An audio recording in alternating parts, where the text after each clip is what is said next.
بسم اللہ الرحمن الرحیم۔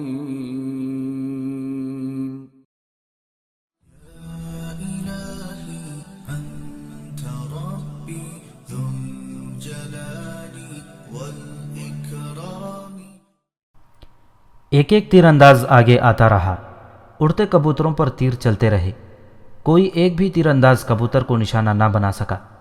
یحییٰ ابن الہادی کی شکل و شباہت، قد کاٹ، جسم کی ساخت ڈیل ڈول اور انداز ایسا تھا کہ احمد بن غتاش نے اپنے پاس بیٹھے ہوئے حسن بن صباح سے کہا کہ یہ جوان سال گھوڑ سوار کوئی معمولی آدمی نہیں لگتا، اگر یہ مان جائے تو میں اسے اپنے پاس رکھنا چاہتا ہوں۔ احمد بن غتاش نے حسن سے کہا، ہمیں اس قسم کے آدمیوں کی ضرورت ہے۔ پوچھ لیں، حسن نے کہا، لگتا تو مسلمان ہے، معلوم نہیں کون سے قبیلے کا اور کس فرقے کا آدمی ہے۔ احمد بن غتاش نے ایک چوبیدار کو بھیج کر یحییٰ کو بلایا۔ یحییٰ آیا تو احمد نے اسے چبوترے پر بلا کر اپنے پاس بٹھا لیا۔ یحییٰ کا گھوڑا ایک چوبیدار نے پکڑ لیا تھا۔ میدان میں مختلف مقابلے یکے بعد دیگرے ہو رہے تھے، لیکن احمد کی توجہ ادھر سے ہٹ گئی تھی۔ وہ یحییٰ کے ساتھ باتیں کر رہا تھا۔ پہلا اور قدرتی سوال یہ تھا کہ وہ کون ہے اور کہاں جا رہا ہے۔ اپنی منزل کا مجھے کچھ پتہ نہیں، یحییٰ نے کہا، شاید میں بھٹک گیا ہوں۔ کیا تم بات صاف نہیں کرو گے؟ احمد بن غتاش نے کہا، مجھے تمہاری بات میں دلچسپی پیدا ہو گئی ہے، کیا تم کچھ دن میرے مہمان رہنا پسند کرو گے؟ رک جاؤں گا، یحییٰ نے جواب دیا، اگر میری روح کو یہاں تسکین مل گئی تو میں اسی شہر کو اپنا ٹھکانہ بنا لوں گا، لیکن آپ مجھے یہاں روک کر کریں گے کیا؟ میں چاہتا ہوں کہ لوگ تم سے تیر اندازی سیکھیں، احمد نے کہا، اور تم یہاں ایک محافظ دستہ تیار کرو۔ یہ دستہ گھوڑ سوار ہوگا، تم نے ہر ایک محافظ کو شہ سوار بنانا ہے۔ کیا آپ اپنی فوج تیار کرنا چاہتے ہیں؟ یحییٰ نے پوچھا۔ یحییٰ نے یہ سوال جاسوس کی حیثیت سے کیا تھا، اسے پوری طرح اندازہ نہیں تھا کہ اس کا سامنا کس قدر گھاگ اور کایاں آدمی سے ہے۔ اپنی فوج؟ احمد بن غتاش نے چونک کر کہا، میں اپنی فوج نہیں بنا سکتا، میں تو یہاں کا والی ہوں، فوج تیار کرنا سلطان کا کام ہے۔ میں یہاں لوگوں کو جہاد کے لیے تیار کرنا چاہتا ہوں۔ تم نے دیکھا ہے کہ یہاں ایک بھی ایسا تیر انداز نہیں جو اڑتے کبوتر کو نشانہ بنا سکے۔ گھوڑ سواری میں یہ لوگ اتنے ماہر نہیں جتنا انہیں ہونا چاہیے۔ اگر میں ایک دستے کی صورت میں کچھ لوگوں کو تیار کر لوں گا تو وہ سلطان کے ہی کام آئیں گے۔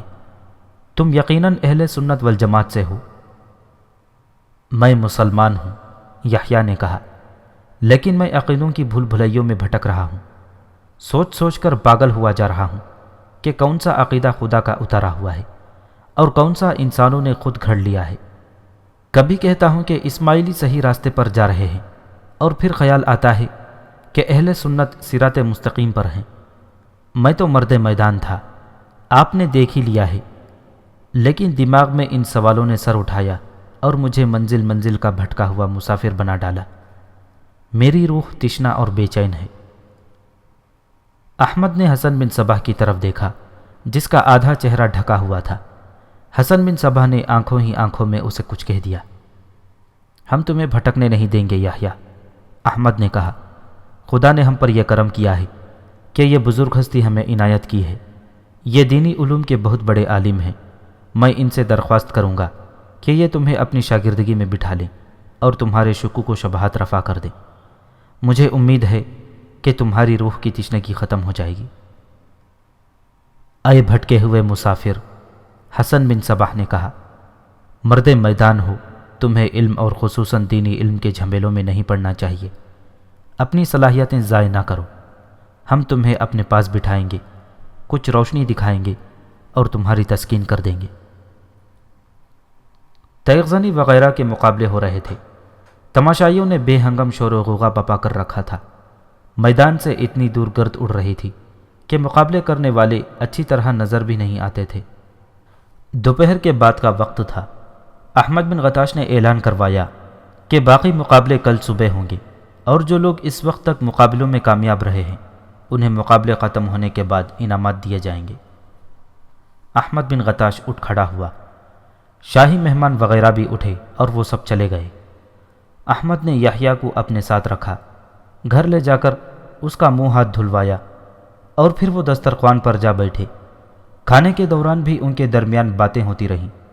یحییٰ نے اپنے متعلق یہ تاثر دیا کہ وہ اپنے قبیلے کے سردار خاندان کا فرد ہے اور اس کا اثر و رسوخ صرف اپنے قبیلے پر ہی نہیں بلکہ دوسرے قبیلے بھی اس کے خاندان کے رعب و دبدبے کو مانتے ہیں۔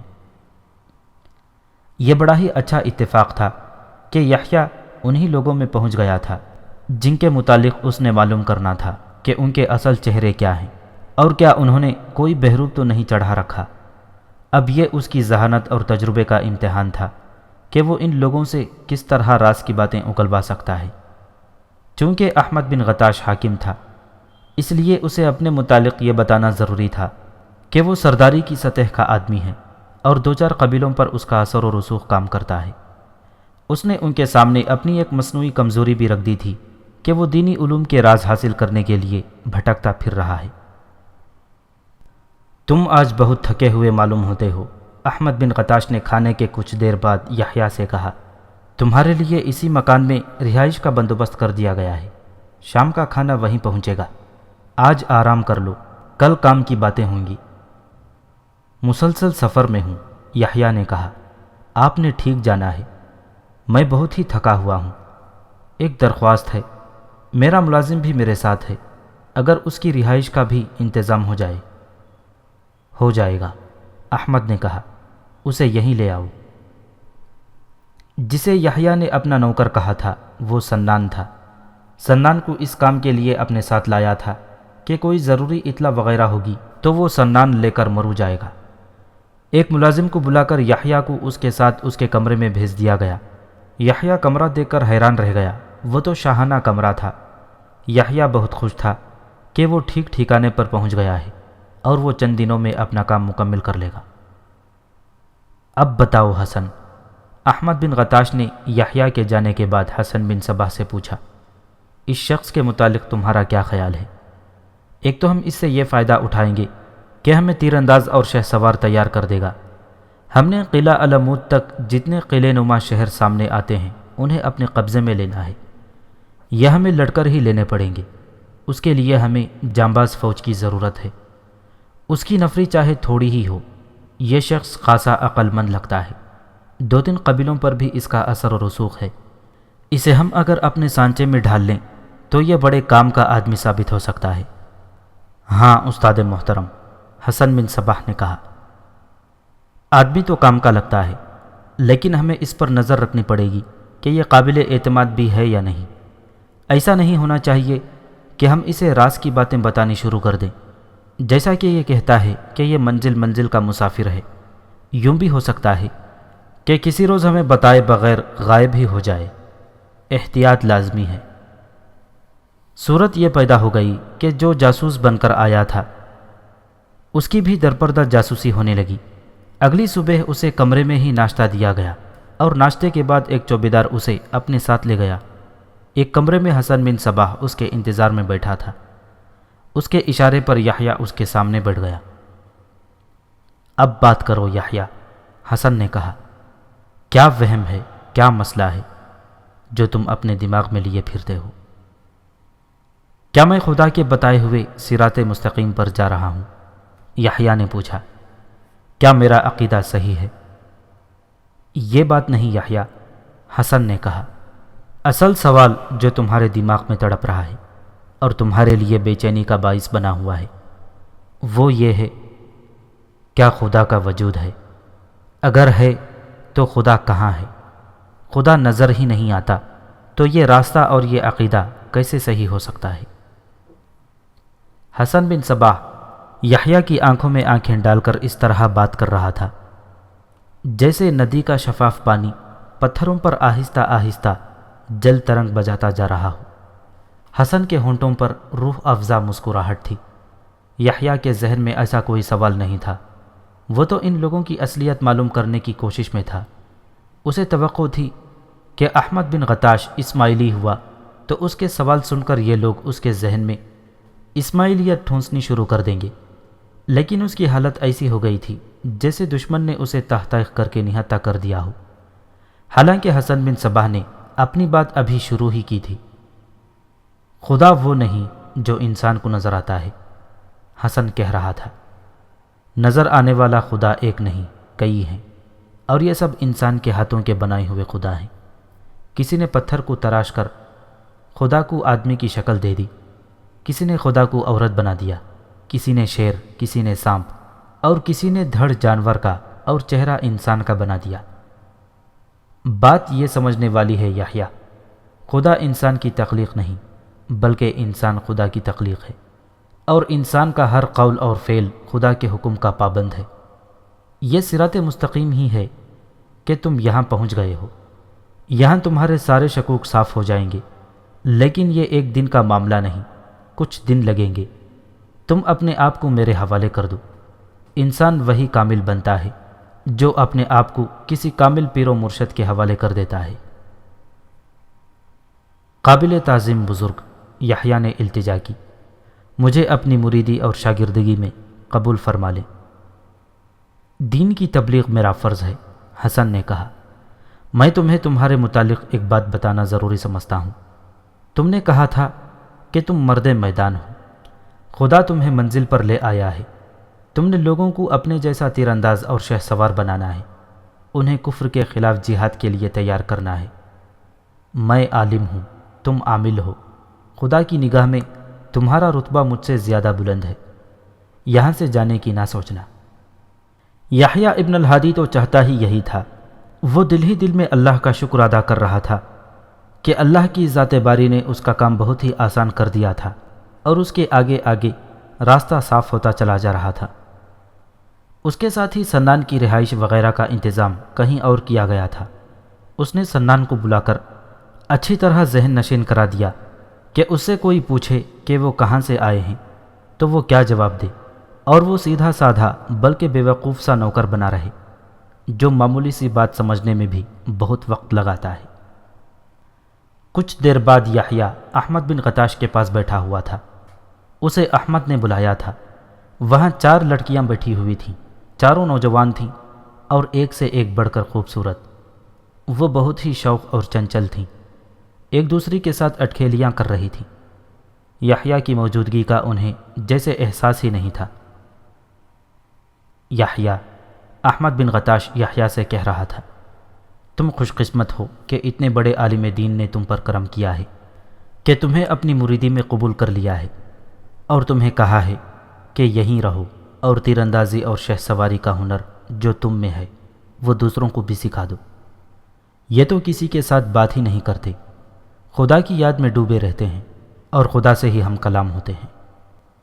ہر حکم بجا لاؤں گا، یحییٰ نے کہا۔ ان آدمیوں کو میرے حوالے کر دیں جنہیں میں نے سکھلائی دینی ہے۔ بسم اللہ ان لڑکیوں سے کرو، احمد نے کہا۔ یہ میرے خاندان کی لڑکیاں ہیں، یہ جب تیر اندازی میں تم جیسی مہارت حاصل کر لیں تو دوسری لڑکیوں کی سکھلائی کریں گے۔ ہماری عورتوں کو تیر انداز ہونا چاہیے، پھر انہیں گھڑ سواری کی مشق کرانی ہے۔ میں تمہاری باقاعدہ تنخواہ مقرر کر دوں گا۔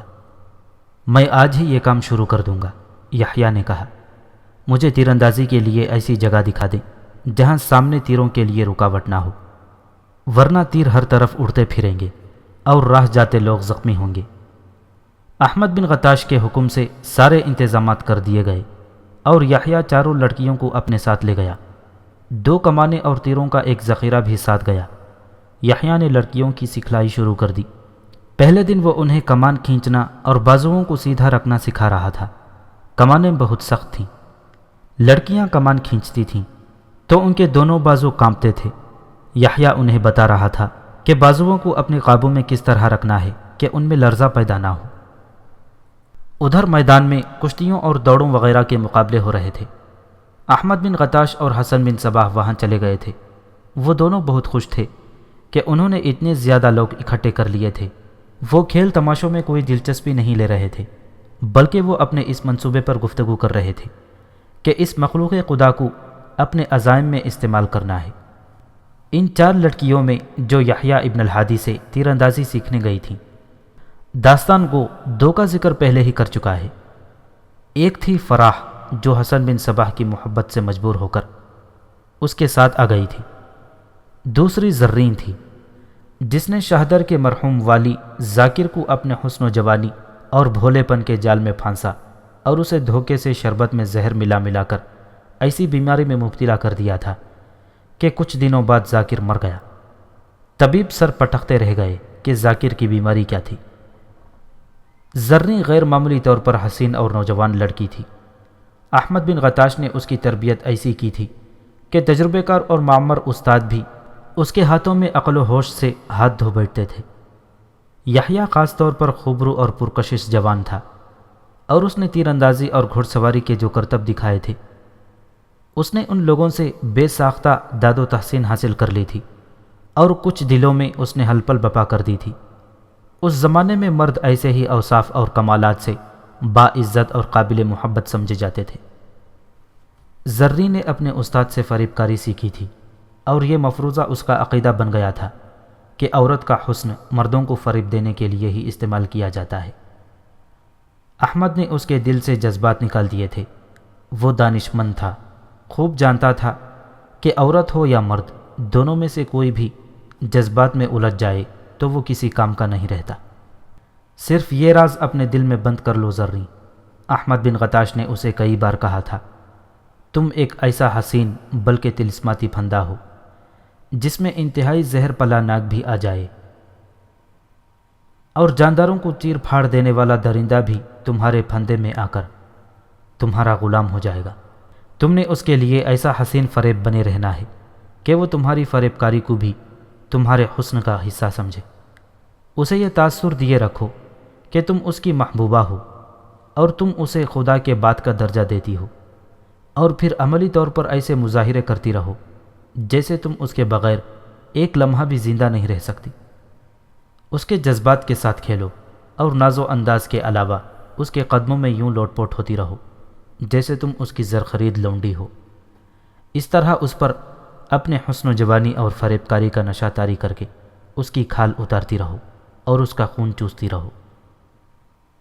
یہ ایک بنیادی سبق تھا جو احمد لڑکپن کے پہلے دن سے زریں کو دیتا چلا آیا تھا، لیکن اس نے اسے یہ سبق واز کی صورت میں ہی نہیں دیا تھا، بلکہ عملی طور پر بھی اسے سمجھایا تھا۔ اس کے پاس ذرا بڑی عمر کی 3-4 عورتیں تھیں جنہوں نے زریں کو اس سبق کی عملی مظاہرے کر کے دکھائے تھے۔ ان عورتوں نے زریں کو بڑا ہی حسین اور روشنی میں رنگا رنگ شعائیں دینے والا پتھر یا ہیرا بنا دیا تھا۔ اسے ایسا ہی ایک خوبصورت ہیرا دکھایا بھی گیا تھا۔ یہ ہیرا دیکھ رہی ہو زریں؟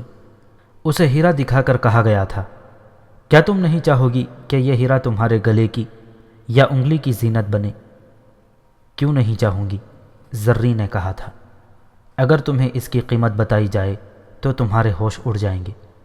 اسے کہا گیا تھا، ایسے ایک ایک ہیرے پر بادشاہوں کے تختے الٹے ہیں، لیکن اس اتنے دلکش اور قیمتی ہیرے کو تم نگل لو تو مر جاؤ گی۔ یہ اس ہیرے کے زہر کا اثر ہوگا۔ تم نے یہ ہیرا بننا ہے۔ تمہیں کوئی جنگجو اور جابر بادشاہ بھی دیکھے تو وہ تمہیں حاصل کرنے کے لیے اپنی بادشاہی کو بھی بازی پر لگا دے، لیکن جو تمہیں نگل لے، یعنی تمہیں زیر کر کے تم پر قبضہ کر لے، وہ زندہ نہ رہے۔ داستان کو آگے چل کر وہ واقعات سنائے گا جو ثابت کریں گے کہ عورت کتنی بڑی قوت، کتنا زبردست جادو اور کیسا طلسم ہے۔ حسن بن صباح کی کامیابی کا جو راز تھا، اس راز کا نام عورت ہے۔ حسین عورت جسے چاہے قتل کروا سکتی ہے اور جسے چاہے اسے زندہ لاش بنا سکتی ہے۔ عورت قاتل کو تخت دار سے بھی اتروا سکتی ہے۔ زریں کی ذات میں یہ سارا زہر بھر دیا گیا تھا۔ اس نے اپنا پہلا شکار بڑی کامیابی سے مار لیا تھا، وہ ذاکر تھا۔ کامیابی صرف یہ نہیں تھی کہ اس قلعے نما شہر کا والی مر گیا تھا، بلکہ زریں نے شہدر جیسا قلعہ اپنے استاد احمد بن غتاش کی جھولی میں ڈال دیا تھا۔ پھر یہ احمد کی فریب کاری کا کمال تھا کہ سلجوقی سلطان نے اسے اس قلعے کا والی مقرر کر دیا تھا۔ زریں اس کامیابی پر بہت خوش تھی اور وہ اگلے شکار کے انتظار میں تھی، لیکن اس نے یحییٰ ابن الہادی کو دیکھا تو اس نے اپنے آپ میں کچھ ایسی ہلچل محسوس کی جسے وہ سمجھ نہ سکی۔ اس کا دل چاہنے لگا کہ وہ یحییٰ کے پاس بیٹھ کر اس سے پوچھے کہ اسے دیکھ کر اس کے اندر بھونچال کے جو ہلکے ہلکے اور لطیف سے جھٹکے محسوس ہوتے ہیں، یہ کیا ہیں؟ یحییٰ میں ایک خوبی یہ تھی کہ وہ خوش طبع آدمی تھا۔ کسی بات میں تلخی ہوتی تو وہ اس بات میں بھی شگفتگی پیدا کر لیا کرتا تھا۔ چاروں لڑکیاں اس کی اس زندہ مزاجی کو اتنا پسند کرتی تھیں کہ اسے اکساتی تھیں کہ وہ باتیں کرے۔ یحییٰ بھی ان لڑکیوں کو باتوں باتوں میں خوش رکھنے کی کوشش کرتا رہا تھا کہ لڑکیاں تیر اندازی میں دلچسپی لیتے رہیں، لیکن زرری کی جذباتی حالت کچھ اور ہی تھی۔ کبھی تو وہ کچھ دور بیٹھ کر یحییٰ کو دیکھتی رہتی تھی۔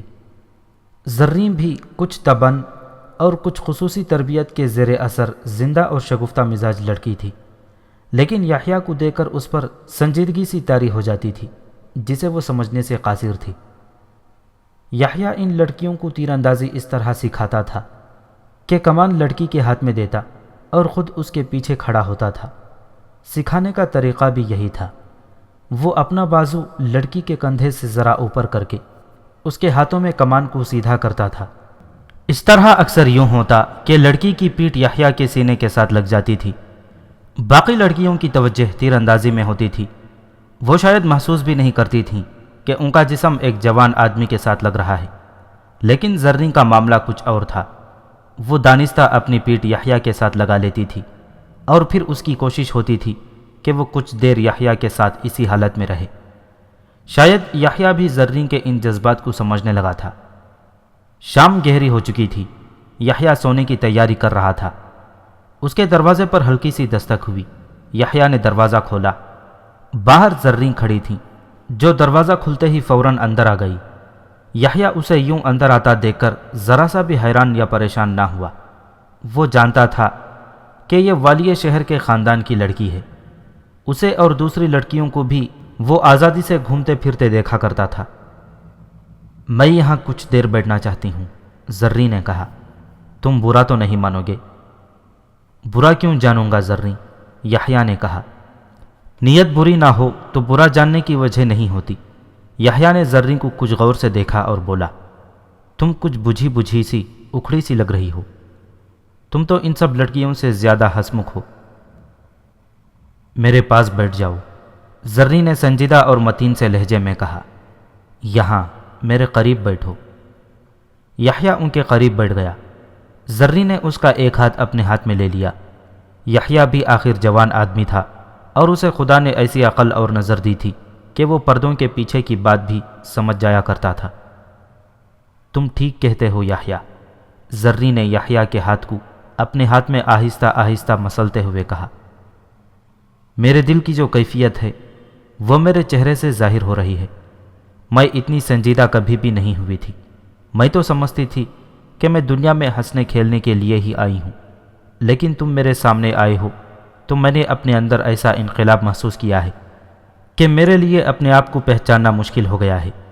بار بار یہی جی میں آتی ہے کہ تمہارے پاس آ بیٹھوں اور تمہاری باتیں سنوں۔ کیا تم نے محسوس نہیں کیا کہ تم جب میرے ہاتھ میں کمان دیتے ہو اور میرے پیچھے کھڑے ہو کر کمان میں تیر سیدھا رکھنے کو کہتے ہو تو میں تمہارے ساتھ لگ جاتی ہوں اور دانستہ کمان کو دائیں بائیں یا اوپر نیچے کر دیتے ہوں تاکہ تم کچھ دیر اسی طرح میرے ساتھ لگے رہو اور بار بار میرے ہاتھ پکڑ کر کمان اور تیر سیدھا کرتے رہو۔ یحییٰ کے ہونٹوں پر مسکراہٹ آ گئی۔ جس ہاتھ میں زریں نے اس کا ہاتھ پکڑ رکھا تھا، اس کے ہاتھ کو یحییٰ نے اپنے ہاتھ میں لے لیا۔ یکلخت یحییٰ کے دل میں یہ احساس بیدار ہو گیا کہ ان چاروں لڑکیوں میں یہ لڑکی اسے زیادہ اچھی لگتی تھی، اور کبھی کبھی وہ تیر اندازی کی سکھلائی دیتے ہوئے اس لڑکی کو اپنے کچھ زیادہ ہی قریب کر لیا کرتا تھا۔ زریں نے جب اپنے جذبات کا اظہار کیا تو یحییٰ نے نمایاں طور پر محسوس کیا کہ زریں نے اپنے نہیں بلکہ اس کے جذبات کی ترجمانی کی ہے۔ کیا تم میرے ان جذبات کی تسکین کر سکتے ہو؟ زریں نے کہا۔ میں تمہیں صاف بتا دوں کہ تم میری روح میں اتر گئے ہو۔ کیا تم میری محبت کو قبول کرو گے؟ سوچ لو زریں، یحییٰ نے کہا۔ تم شہزادی ہو اور میں ایک مسافر ہوں جسے یہ بھی معلوم نہیں کہ اس کی منزل کیا ہے، کہاں ہے۔ ہو سکتا ہے ہماری محبت کوئی قربانی مانگ بیٹھے جو تم نہ دے سکو۔ میں تو اپنی جان بھی دے دوں گا۔ وہ تم دیکھ لو گے، زریں نے کہا۔ کوئی ایسا خطرہ ہوا تو جہاں کہو گے تمہارے ساتھ چل پڑوں گی۔ میں تمہیں یہ بتا دیتا ہوں زریں، یحییٰ نے کہا۔ تمہیں دیکھ کر میرے اندر بھی ایسے ہی جذبات امڑتے تھے، لیکن میں خاموش رہا۔ میرے دل کی بات تم نے کہہ دی ہے، صرف ایک بات کا خیال رکھنا کہ اس محبت کا تعلق جسموں کے ساتھ نہ ہو۔ یہ میں نے پہلے ہی کہہ دیا ہے، زریں نے کہا۔ میں نے کہا ہے کہ تم میری روح میں اتر گئے ہو، میں یہاں آتی رہا کروں گی اور میں انتظار کیا کروں گا، یحییٰ نے کہا۔ اس رات کے بعد یحییٰ اور زریں بڑی تیزی سے ایک دوسرے کی وجود میں تحلیل ہوتے چلے گئے۔ تیر اندازی، تیغ زنی وغیرہ کے مقابلوں کا جو میلہ لگا تھا وہ ختم ہو چکا تھا۔ جیتنے والے انعام و اکرام لے کر چلے گئے تھے، خیموں کی بستی اجڑ گئی تھی۔ یحییٰ ان چاروں لڑکیوں کو تیر اندازی کی مشق کروایا کرتا تھا۔ لڑکیوں کے تیر اب ٹھکانے پر لگتے تھے۔ یحییٰ اور زریں کے دلوں میں جو تیر اتر گئے تھے ان سے ابھی دوسرے ناواقف تھے۔ زریں کوئی پردے دار لڑکی تو نہ تھی کہ اس کے باہر نکلنے پر پابندی ہوتی۔ وہ ہر رات یحییٰ کے کمرے میں پہنچ جاتی اور دونوں ایک دوسرے کے بہت قریب ہو کر بیٹھے رہتے اور دلوں کی باتیں کرتے رہتے تھے۔ یحییٰ کی جذباتی حالت ایسی ہو گئی تھی کہ وہ جب لڑکیوں کو تیر اندازی کے لیے باہر لے جاتا تو صاف پتہ چلتا تھا کہ وہ ان زریں میں کچھ زیادہ ہی دلچسپی لے رہا ہے۔ وہ جو کہتے ہیں کہ عشق اور مشق چھپے نہیں رہ سکتے، وہ ٹھیک ہی کہتے ہیں۔ زریں کی ساتھی لڑکیاں بھانپ گئیں کہ یہ معاملہ کچھ اور ہی ہے۔ انہوں نے احمد بن غتاش کو بتا دیا۔ احمد بن غتاش کچھ پریشان سا ہو گیا۔ احمد کو معلوم نہیں تھا کہ یحییٰ نے یہ راز چھپا کر نہیں رکھا۔ جس وقت لڑکیاں احمد بن غتاش کو یہ بتا رہی تھیں، بالکل اسی وقت یحییٰ حسن بن صباح کے پاس بیٹھا اسے اپنے دل کی یہی بات بتا رہا تھا۔ یحییٰ حسن بن صباح سے متاثر ہی نہیں تھا بلکہ مرعوب تھا۔ اس مرعوبیت میں ڈر اور خوف نہیں تھا بلکہ احترام اور تقدس کا تاثر تھا جو اس پر طاری ہو جایا کرتا تھا۔ یہ مرعوبیت ایسی تھی جیسے حسن بن صباح نے اس کو ہپنوٹائز کر رکھا ہو۔ حسن اس کے ساتھ دینی امور پر باتیں کرتا تھا۔ ان باتوں سے یہ ظاہر ہوتا تھا کہ حسن راسخ العقیدہ مسلمان ہے اور اس کا درجہ نبیوں سے ذرا سا ہی کم ہے۔ پیر و مرشد یحییٰ نے ایک روز اس کے سامنے بیٹھے ہوئے کہا، وادی شہدر کے خاندان کی ایک لڑکی زریں اسے دل و جان سے چاہتی ہے اور اس کے اپنے دل میں بھی اس لڑکی کی محبت پیدا ہو گئی ہے، اور ہم دونوں تنہائی میں بیٹھ کر پیار و محبت کی باتیں کیا کرتے ہیں۔ کیا میں بددیانتی اور دھوکہ دہی کا ارتکاب تو نہیں کر رہا؟ نہیں، حسن بن صباح نے کہا، اگر اس محبت کا تعلق جسموں کے بجائے روحوں کے ساتھ ہے تو یہ گناہ نہیں۔ یہ ہماری روحوں کا معاملہ ہے پیر و مرشد، یحییٰ نے کہا۔ پھر یہ ٹھیک ہے، حسن بن صباح نے کہا۔ ادھر احمد بن غتاش نے زریں کو بلایا اور اس سے پوچھا کہ یحییٰ کے ساتھ اس کے تعلقات کس نوعیت کے ہیں اور ان کی ملاقاتیں کس قسم کی ہیں۔ یہ شخص مجھے اچھا لگتا ہے، زریں نے کہا، اور اس کے ساتھ جو تعلق میرا ہے وہ مرد عورت والا تعلق نہیں۔ میری بات غور سے سنو، احمد بن غتاش نے کہا۔ میں سمجھ گیا ہوں، میں تمہیں یہ بتانا چاہتا ہوں کہ ہم اس محبت کو گناہ کہا کرتے ہیں جو فرائض سے ہٹا دے۔ میں فرائض سے نہیں ہٹی، زریں نے کہا۔ جہاں آپ مجھ میں یہ خامی دیکھیں کہ میں اپنا کوئی ایک بھی فرض بھول گئی ہوں تو مجھے جو سزا چاہیں دے دیں۔ تم نے شاید سزا کا نام رسمی طور پر لیا ہے، احمد بن غتاش نے قدرے باروب آواز میں کہا، لیکن تمہیں بھولنا نہیں چاہیے کہ یہ سزا کیا ہوگی۔ میں جانتی ہوں، زریں نے کہا، مجھے قتل کر دیا جائے گا۔ قتل نہیں کیا جائے گا، احمد بن غتاش نے کہا، تمہیں قید خانے میں ان قیدیوں میں پھینک دیا جائے گا جو کئی سالوں سے وہاں بند ہے، وہ سب وحشی آدمی ہیں۔ پھر تمہیں ان کال کوٹریوں میں بند کر دیا جائے گا جہاں زہریلے کیڑے مکوڑے رہتے ہیں۔ یہ مت بھولنا کہ تم نے دوسروں کو پھانسنا ہے، خود پھنس کر بیکار نہیں ہو جانا۔ اسی رات احمد بن غتاش اور حسن بن صباح نے اس مسئلے پر تبادلہ خیال کیا۔ انہیں نقصان یہ نظر آ رہا تھا کہ محبت کے نشے میں ایک قیمتی اور تجربے کار لڑکی ضائع ہو جائے گی۔ حسن بن صباح نے اس لڑکی کو اپنے کمرے میں بلایا۔ زریں جب اس کے کمرے سے نکلی تو اس کے چہرے پر کچھ اور ہی تاثر تھا۔ دن گزرتے چلے گئے، یحییٰ اور زریں ایک دوسرے میں گم ہو گئے۔ یحییٰ نے ان لڑکیوں کو تیر اندازی میں طاق کر دیا تھا اور اب اسے کہا گیا تھا کہ انہیں شہ سوار بنا دے۔ شہر کے لوگ دیکھتے تھے کہ 5 گھوڑے ہر صبح جنگل کو نکل جاتے ہیں، ایک پر یحییٰ اور باقی 4 پر لڑکیاں سوار ہوتی ہیں۔ صبح کے گئے ہوئے یہ گھوڑے آدھا دن گزار کر واپس آتے تھے۔ یحییٰ کبھی کبھی زرین کو اپنے ساتھ رکھ کر باقی لڑکیوں سے کہتا کہ وہ دور کا چکر لگا کر آئیں۔ لڑکیاں یہ رپورٹ احمد بن غتاش کو دے دیا کرتی تھیں۔ ادھر مرو میں سلطان ملک شاہ اور اس کا کوتوال ہر روز انتظار کرتے رہتے تھے کہ یحییٰ کی طرف سے کوئی پیغام آئے گا، لیکن ہر روز انہیں مایوسی ہوتی تھی۔ یحییٰ کے ذہن سے نکل ہی گیا تھا کہ وہ شہدر کیوں آیا تھا اور اسے ایک روز واپس بھی جانا ہے۔ وہ اپنے ساتھی سندان سے ہر روز ملتا اور اسے کہتا تھا کہ ان لوگوں کا کچھ پتہ نہیں چل رہا کہ یہ کیا ہیں، 2-4 دنوں بعد کچھ پتہ چل جائے گا۔ زرین کے اظہار محبت میں اچانک دیوانگی پیدا ہو گئی۔ اس نے یحییٰ کو یہ کہنا شروع کر دیا کہ اس میں اب انتظار کی تاب نہیں رہی اور یحییٰ اسے اپنے ساتھ لے چلے۔ یحییٰ نے اسے ابھی تک نہیں بتایا تھا کہ وہ کہاں سے آیا ہے اور کہاں جا رہا تھا۔ زرین نے اسے کئی بار پوچھا اور یحییٰ نے ہر بار اسے جذبات میں الجھا کر ٹال دیا تھا۔ ایک رات زرین اس کے کمرے میں آئی تو اس نے اپنی چادر میں چھپائی ہوئی چھوٹی سی سراہی نکالی۔ میں آج تمہارے لیے ایک خاص شربت لائی ہوں، زرین نے سراہی یحییٰ کے ہاتھ میں دے کر کہا۔ یہ احمد بن غتاش خود پیا کرتا ہے اور صرف یہ بزرگ عالم ہے جسے کبھی کبھی پلاتا ہے۔ میں اتنا ہی جانتی ہوں کہ اس میں شہد ملا ہوا ہے، اور میں یہ بھی جانتی ہوں کہ اس میں ایسے پھولوں کا رس ڈالا گیا ہے جو کسی دور کے ملک میں ہوتے ہیں۔ احمد کی بیویاں کہتی ہیں کہ اس نے اس شربت کا مشکیزہ بہت سے سونے کے عوض منگوایا ہے۔ سنا ہے یہ شربت پینے والا 200 سال زندہ رہتا ہے اور کبھی بوڑھا نہیں ہوتا۔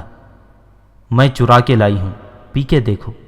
یحییٰ نے سراہی منہ سے لگا لی اور پھر آہستہ آہستہ اس نے سارا شربت پی لیا۔ اس دوران زرین اس کے ساتھ پیار و محبت کی باتیں ایسے والہانہ انداز سے کرتی رہی جیسے وہ نشے میں ہو۔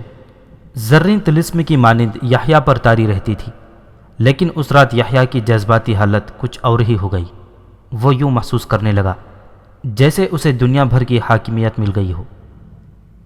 آخر ہمارا انجام کیا ہوگا یحییٰ؟ زرین نے کہا۔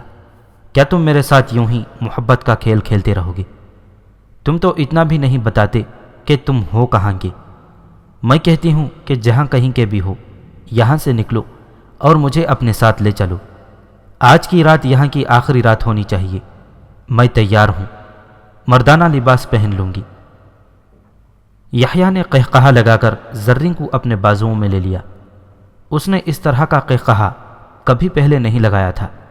زرین نے مچل مچل کر اسے کہنا شروع کر دیا کہ وہ اسے اپنے متعلق کچھ بتائے۔ سن زرین، یحییٰ نے شگفتہ سی سنجیدگی سے کہا، یہ بھی سن لے کہ میں کون ہوں اور کہاں سے آیا ہوں۔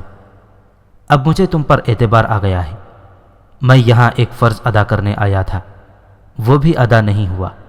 مجھے تمہاری مدد کی ضرورت ہے۔ پھر مجھے بتاتے کیوں نہیں؟ زرین نے بڑی پیاری سی جھنجھلاہٹ سے کہا۔ میں کئی بار کہہ چکی ہوں کہ تمہاری محبت پر میں اپنی جان بھی قربان کر دوں گی۔ میں مرو سے آیا ہوں، یحییٰ نے اپنے راز سے پردہ اٹھاتے ہوئے کہا۔ میں سلجوقی سلطان ملک شاہ کا جاسوس ہوں۔ یہاں یہ شک پایا جاتا ہے کہ احمد بن غتاش اسماعیلی ہے، اور یہاں شہدر میں اہل سنت سلطنت کے خلاف اسماعیلی مرکز بن گیا ہے۔ میں یہ معلوم کرنے آیا ہوں کہ اس شک میں حقیقت کتنی ہے، یا کچھ حقیقت ہے بھی یا نہیں۔ کچھ پتہ چلا؟ زرین نے پوچھا۔ میں ابھی شک میں ہوں، یحییٰ نے جواب دیا۔ یوں کہہ لو کہ میرا شک ابھی موجود ہے۔ میں یہ تو نہیں کہہ سکتا کہ احمد بن غتاش اسماعیلی ہے، لیکن میں یہ بھی نہیں کہہ سکتا کہ یہ شخص اہل سنت ہے۔ اس کے ساتھ جو عالم ہے، اس نے دینی مسائل کی مجھے بہت سبق دیے ہیں۔ اس میں مجھے اسماعیلیوں والی کوئی بات نظر نہیں آئی، لیکن میں نے ان دونوں کو کبھی نماز پڑھتے بھی کبھی نہیں دیکھا۔ میں نے یہ دیکھا ہے کہ اس شہر میں اسماعیلیوں کی اکثریت ہے۔ تمہارا یہ ساتھی سنان بھی جاسوس ہی ہوگا؟ زرین نے پوچھا۔ ہاں، یحییٰ نے کہا۔ اسے میں نے 2-3 دنوں بعد یہ بتا کر واپس بھیجنا ہے کہ میں نے اب تک یہاں کیا دیکھا ہے۔ یحییٰ، زرری نے یحییٰ کا چہرہ اپنے ہاتھوں کے پیالے میں لے کر جذباتی لہجے میں کہا، میری ایک بات مان لو، مرو واپس نہ جاؤ، یہاں بھی نہ رہو، چلو آگے ایران چلتے ہیں، تم جاؤ گے تمہیں وہاں کے حاکم ہاتھوں ہاتھ لے لیں گے، تم جیسا تیر انداز اور شہ سوار کہاں ملتا ہے، مذہب اور فرقوں کے چکر سے نکلو۔ میں تمہیں ایک بات صاف بتا دیتا ہوں زرری، یحییٰ نے کہا، میرے دل میں تمہاری جو محبت ہے اس میں کوئی دھوکہ یا بناوٹ نہیں، تم میری پہلی اور آخری محبت ہو، لیکن میں اپنے فرض کو محبت پر قربان نہیں کروں گا۔ اگر میں تمہارے سامنے کسی اور آدمی کے ساتھ چل پڑوں تو، زرری نے کہا، تو میں نظریں پھیر لوں گا۔ یحییٰ نے کہا، اپنے فرض سے نظریں نہیں ہٹاؤں گا۔ سلجوقیوں نے ہزارہ جانیں قربان کر کے اور خون کے چڑھاوے چڑھا کر یہ سلطنت بنائی ہے۔ اسے وہ سلجوقی سلطنت نہیں، اسلامی سلطنت کہتے ہیں۔ اسلام میں کوئی فرقہ نہیں۔ جو مسلمان یہ کہتا ہے کہ وہ رسول اللہ صلی اللہ علیہ وسلم کی امت میں سے ہے، وہ اگر سنت سے منحرف ہے تو وہ رسول کا امتی نہیں، وہ کچھ اور ہے۔ سلجوقی سلاطین اہل سنت والجماعت ہیں، اس لیے وہ اللہ کے سچے دین کے پاسبان ہیں۔ میں رسول اللہ صلی اللہ علیہ وسلم کا غلام اور سلجوقی سلطان کا نمک حلال ملازم ہوں۔ یہ میرا ایمان ہے۔ اگر تم اس دعوے میں سچی ہو کہ میری محبت تمہاری روح میں اتری ہوئی ہے تو میرے فرض کی ادائیگی میں میری مدد کرو، مجھے ان لوگوں کی اصلیت بتاؤ۔ کل زریں اٹھ کھڑی ہوئی اور یہ کہہ کر کمرے سے نکل گئی، کل اسی وقت تمہیں راز معلوم ہو جائے گا اور تم اپنے فرض سے فارغ ہو جاؤ گے۔ یحییٰ پر فاتحانہ کیفیت طاری تھی۔ وہ بہت خوش تھا کہ کل اس کا کام ختم ہو جائے گا۔ وہ یہاں سے ایک قیمتی راز اور ایک حسین لڑکی ساتھ لے کر رخصت ہوگا۔ زریں اپنے کمرے میں گئی تو پلنگ پر اوندھے منہ گر کر ایسی روئی کہ اس کی ہچکی بند گئی۔ یہ لڑکی ایک حسین اور نشہ آور دھوکہ تھی، لیکن یحییٰ کے ساتھ اس کی محبت دھوکہ نہیں تھا۔ اس کی محبت کا سرچشمہ اس کی روح تھی۔ وہ روحانی محبت کے نشے سے سرشار ہو گئی تھی، مگر محبت ایسے بھور میں آ گئی تھی جس سے اس کا سلامتی سے نکل آنا ممکن نظر نہیں آتا تھا۔ لڑکیوں نے احمد بن غتاش اور حسن بن صباح کو بتا دیا کہ زریں یحییٰ کے ساتھ عشق و محبت کا کھیل کھیل رہی ہے۔ احمد اور حسن نے اس اطلاع سے یہ رائے قائم کی کہ زریں کے اندر انسانی جذبات ابھی زندہ ہیں اور اس کی ذات میں ابھی وہ عورت زندہ ہے جو مرد کی محبت کی پیاسی ہوتی ہے۔ دوسری بات یہ کہ زریں ایک ایسے شخص کی محبت میں گرفتار ہو گئی تھی جو ابھی مشکوک تھا۔ حسن بن صباح عالم دین کے بہروپ میں یحییٰ کو ہر روز اپنے پاس بٹھاتا اور اسے دینی امور سمجھاتا تھا، لیکن اس سے باتیں کروا کے یہ جاننے کی کوشش کرتا تھا کہ یہ شخص ہے کون، سلجوقیوں کا ہی آدمی تو نہیں۔ حسن کچھ جان تو نہ سکا، لیکن اس نے وثوق سے کہہ دیا تھا کہ یہ شخص مشکوک ہے۔ اب حسن بن صباح کو پتہ چلا کہ زریں یحییٰ کی محبت میں مبتلا ہو گئی، تو اس نے زریں کو اپنے پاس بلایا اور اس کی آنکھوں میں آنکھیں ڈال کر اس کے ذہن پر قابض ہو گیا۔ لڑکی کی جو تربیت 8-10 سال سے شروع ہوئی تھی اور جوانی میں آ کر بھی جاری تھی، وہ ابھر آئی اور زریں کی عقل پر غالب آ گئی۔ تم اس سے اگلواؤ گی کہ وہ کون ہے، یہاں کیوں آیا ہے؟ حسن بن صباح نے کہا۔ یہاں میں اس سے اگلواؤں گی وہ کون ہے؟ ہاں، میں اس سے اگلواؤں گی کہ وہ کون ہے، یہاں کیوں آیا ہے؟ زریں نے یوں کہا جیسے اس پر غنودگی طاری ہو گئی ہو۔ وہ شربت تمہارے ساتھ ہو، وہ شربت میرے ساتھ ہوگا۔ اس شربت میں جو زریں سراہی میں لے کر یحییٰ کے پاس گئی تھی، اس میں شہد تو ضرور ملا ہوا تھا، لیکن اس میں کسی پھول کا رس نہیں تھا۔ اس میں حشیش ڈالی گئی تھی اور اس میں ایک خوشبو ملائی گئی تھی۔ یہ شربت پینے کے بعد یحییٰ نے جو قہقہہ لگایا تھا وہ حشیش کے زیر اثر تھا، جسے وہ زریں کے حسن و شباب اور محبت کے والیانہ اظہار محبت کا خمار سمجھتا رہا۔ اس نشے نے اس کے سینے سے راز نکال کر زریں کے آگے رکھ دیا۔ یحییٰ کا ایمان اتنا پختہ تھا کہ اسے یہ یاد رہا کہ وہ رسول اللہ صلی اللہ علیہ وسلم کی امت میں سے ہے اور اہل سنت ہے، اور اسے یہ بھی یاد رہا کہ اس کا فرض کیا ہے، اور یہ جذبہ ایثار بھی زندہ رہا کہ کہ وہ محبت کو فرض پر قربان کر دے گا، لیکن وہ یہ نہ سمجھ سکا کہ اس نے زریں کو اس کا فرض یاد دلا دیا ہے۔ وہ یہ عزم لے کر یحییٰ کے کمرے سے نکلی تھی کہ یہ شخص فرض کا اتنا پکا ہے تو میں اپنے فرض کو کیوں قربان کروں۔ زریں رات بہت دیر تک روتی رہی۔ اس کے اندر خون ریز معرکہ بپا تھا۔ یہ اس کی ذات کے دو حصے تھے جو ایک دوسرے کے دشمن ہو گئے تھے، محبت اور فرض، اور اس کی تربیت۔ صبح طلوع ہوتے ہی زریں نے پہلا کام یہ کیا کہ احمد بن غتاش اور حسن بن صباح کو بتایا کہ یحییٰ ابن الہادی جاسوسی کے لیے یہاں آیا ہے اور سنان اس کا ساتھی ہے۔ زریں نے یحییٰ کی ساری باتیں سنائیں۔ یہ باتیں سناتے ہوئے زریں کی زبان بار بار ہکلاتی تھی اور اس کے آنسو بھی نکل آئے۔ یہ یحییٰ کی محبت کا اثر تھا، ورنہ یہ وہ لڑکی تھی جس نے ذاکر کو اپنے ہاتھوں زہر پلایا تھا۔ زریں کو اس کے کمرے میں بھیج دیا گیا۔ کچھ دیر بعد ایک ملازم روز مرہ کی طرح یحییٰ کے کمرے میں ناشتہ لے کر گیا۔ ساتھ شہد ملا دودھ تھا۔ سنان کو بھی ایسا ہی دودھ بھیجا گیا۔ دونوں نے دودھ پیا اور کچھ ہی دیر بعد دونوں کی آنکھوں کے آگے اندھیرا سا چھا گیا۔ پھر ان کی آنکھوں نے دنیا کا اجالا کبھی نہ دیکھا۔ ادھر آؤ، زریں کو آ کے دیکھو۔ ایک ملازمہ زریں کے کمرے سے چیختی چلاتی نکلی، جلدی آؤ، زریں کو دیکھو۔ احمد بن غتاش اور حسن بن صباح بھی زریں کے کمرے میں چلے گئے۔ ایک تلوار زریں کے پیٹ میں داخل ہوئی اور پیٹھ سے باہر نکلی ہوئی تھی۔ وہ ابھی زندہ تھی۔ تمہیں کس نے مارا ہے زریں؟ احمد بن غتاش نے پوچھا۔ میں نے خود، زریں نے کہا۔ میں نے 2 آدمی قتل کروائے ہیں، یحییٰ اور سنان، اور میں نے اپنی محبت کو بھی قتل کیا ہے۔ میں نے اپنے آپ کو موت کی سزا دی ہے۔ میں خود ہی جلاد بن گئی تھی۔ زریں بھی مر گئی۔ یحییٰ اور سنان کی لاشیں بوریوں میں بند کر کے دریا میں بہا دی گئیں۔ ہمیں کوئی اور ڈھنگ کھیلنا پڑے گا، حسن بن صباح نے کہا۔ سلطان کو شک ہو گیا ہے، مجھے عبیدیوں کی مدد حاصل کرنے کے لیے مصر جانا چاہیے۔ نہیں حسن، احمد بن غتاش نے کہا، پہلے ہم 2-3 اور قلعوں پر قبضہ کر لیں، پھر ہماری کوشش یہ ہوگی کہ تمہیں سلطان کی حکومت میں کوئی بڑا عہدہ اور رتبہ مل جائے، پھر ہم اس سلطنت کی بنیادیں کمزور کر سکتے ہیں۔